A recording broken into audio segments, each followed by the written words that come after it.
பிரியமானவர்களே, இயேசு கிறிஸ்துவின் இணையற்ற நாமத்தில் உங்களை வாழ்த்துகிறேன். இந்த மன்னாச்சுடைய இந்த டெய்லி பாட்காஸ்ட்டை கேட்கிற உங்கள் ஒவ்வொருவரையும் கர்த்தர் ஆசீர்வதிப்பாராக.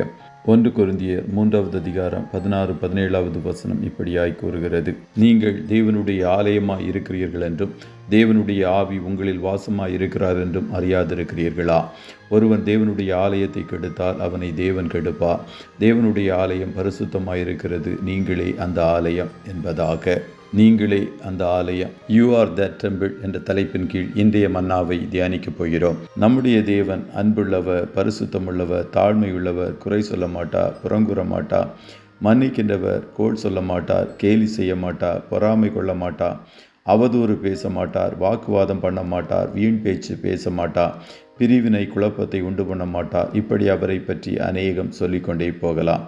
இப்படிப்பட்ட தேவன் தங்குகின்ற ஆலயம்தான் நீங்கள்.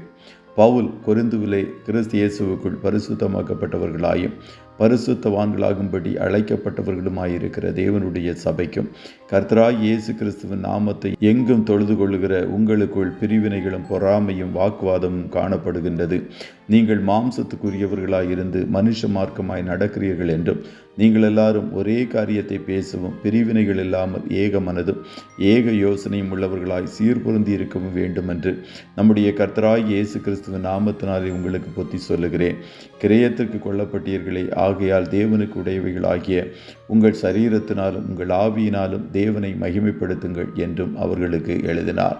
இன்று நீங்கள் எப்படிப்பட்டவர்களாய் காணப்படுகின்றீர்கள்? சற்று ஆராய்ந்து பாருங்கள். தேவனை அறியாத நாட்களில் இப்படிப்பட்ட பொல்லாத குணங்கள் காணப்பட்டிருக்கலாம். ஆனால் தேவனை நன்கு அறிந்து ஞானஸ்நானம் பெற்று அபிஷேகம் பெற்று இன்று விசுவாசிகளாய் ஊழியம் செய்கின்றவர்களாய் காணப்பட்ட பின்னரும் அதே குணங்களோடு வாழ்ந்தால் உங்கள் சரீரமாகிய ஆலயம் கரைப்பட்டதாய் காணப்படும். உங்களில் தேவன் வாசம் பண்ண முடியாது. எனவே இப்பொழுதே உங்களை பரிசோதித்து பார்த்து மீண்டும் உங்களை தாழ்த்தி, தேவனே, என்னை முழுமையுமாய் அர்ப்பணிக்கின்றேன். எந்த சூழ்நிலையிலும் இப்படிப்பட்ட துர்க்குணங்கள் என்னில் காணக்கூடாதபடிக்கு உம்மை போலவே என்னையும் மாற்றிவிடும் என்று உண்மையாய் கேட்டால் அவர் அப்படியே செய்து என்றென்றும் உங்களோடு கூட தங்கியிருப்பார். அப்போது சத்துரு வெட்கப்பட்டு போவான். பரலோகம் உங்கள் நிமித்தம் மிகவும் மகிழும்.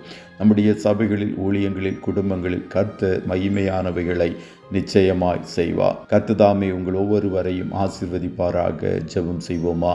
நல்ல தகப்பனே, உம்மை நன்றியோடு துதிக்கிறோம்.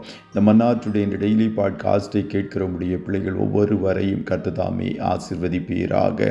அப்பா, நீர் எங்களை உம்முடைய ஆலயமாய் தெரிந்து கொண்டீரே, அதற்காய் கோடி ஸ்தோத்திரம். எங்கள் மண்ணான சரீரத்தில் மகிமையின் தேவன் வந்து நிரந்தரமாய் தங்கியிருப்பீராக. உம்மை போல பேச, உம்முடைய சிந்தையை தரிக்க, நீர் விரும்புகிறதை நாங்களும் விரும்ப, நீர் வெறுக்கிறதை நாங்களும் வெறுக்கும்படிக்கு கர்த்தரங்களை ஒவ்வொரு நாளும் நடத்தும் என்று சொல்லி ஜெபிக்கிறோம். இன்றைய தினம் நம்முடைய பிள்ளைகள் கையிடுகிற வேலைகளை ஆசீர்வதியும்.